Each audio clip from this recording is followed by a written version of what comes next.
persaingan usahanya. Oleh karena itu, maka Assalamualaikum. Welcome to my YouTube channel. Buat kalian yang belum subscribe, jangan lupa subscribe, like, comment, and share. Dan jangan lupa nyalakan notifikasi loncengnya.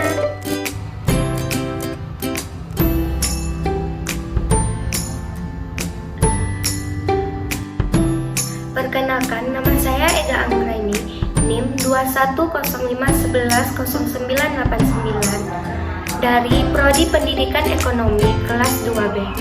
Di sini saya akan menjelaskan tentang Undang-Undang Nomor 5 Tahun 1999 tentang larangan praktek monopoli dan juga persaingan usaha tidak sehat. Indonesia merupakan negara yang memiliki tingkat pertumbuhan ekonomi 4 sampai dengan 6% per tahunnya.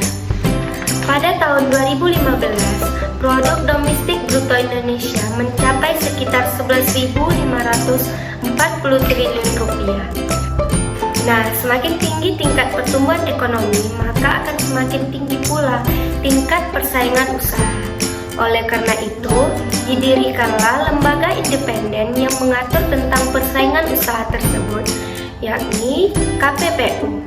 Hukum persaingan usaha tersebut diatur dalam Undang-Undang Nomor 5 Tahun 1999 tentang larangan praktik monopoli dan juga persaingan usaha yang tidak sehat, atau yang biasa kita kenal dengan Undang-Undang Persaingan Usaha, di mana secara garis besar undang-undang tersebut mengatur tentang beberapa poin. Yang pertama, mengatur tentang perjanjian yang dilarang, di mana dua pelaku usaha atau lebih dilarang melakukan perjanjian yang akan mengakibatkan praktik monopoli ataupun persaingan usaha yang tidak sehat.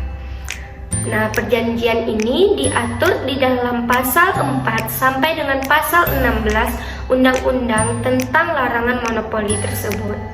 Perjanjian itu meliputi tentang penetapan harga, oligopoli, pemboikotan, kartel, dan lain-lainnya. Poin yang kedua adalah mengatur kegiatan yang dilarang, di mana satu pelaku usaha ataupun satu kelompok pelaku usaha dilarang melakukan kegiatan yang akan menimbulkan praktek monopoli dan juga persaingan usaha yang tidak sehat. Kegiatan ini diatur di dalam pasal 17 sampai dengan pasal 24. Kegiatan itu meliputi dengan monopoli, monopsoni, penguasaan pasar, dan juga persekongkolan. Poin yang ketiga adalah larangan yang berkaitan dengan posisi dominan, di mana ini meliputi tentang jabatan rangkap, kepemilikan saham mayoritas, dan juga pengambil alihan yang mengakibatkan praktek monopoli dan persaingan usaha yang tidak sehat. Itu semua diatur dalam pasal 25 sampai dengan pasal 29. Poin yang keempat adalah mengatur mengenai pengecualian dalam pasal 50 dan pasal 51. Poin yang kelima, mengatur tata cara penanganan beserta sanksi, di mana ini semua diatur dalam pasal 38 sampai pasal 49.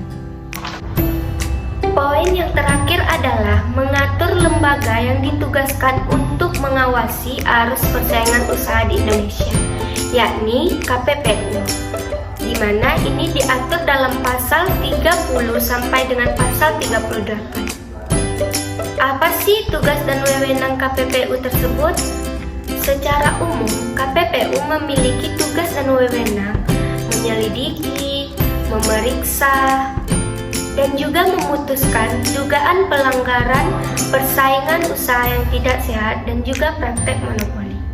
Dalam koridor penegakan hukum, KPPU dapat memutuskan tindakan administratif bagi pelanggar Undang-Undang Nomor 5 Tahun 1999. Salah satu contohnya adalah perintah penghentian aktivitas usaha yang terbukti melakukan persaingan usaha tidak sehat.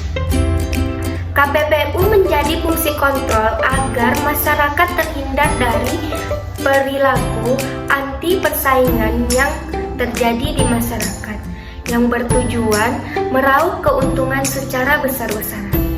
Praktek yang dapat merugikan konsumen serta negara diantaranya adalah kartel. Apa sih kartel itu? Kartel adalah perjanjian antara pelaku usaha yang bermaksud untuk mempengaruhi harga serta mengatur produksi dan pemasaran barang atau jasa yang akan mengakibatkan terjadinya praktik monopoli dan juga persaingan usaha yang tidak sehat. Undang-undang ini tidak hanya perlu dipahami oleh pelaku usaha yang sedang menjalankan bisnisnya, tetapi ini juga harus dipahami oleh masyarakat pada umumnya.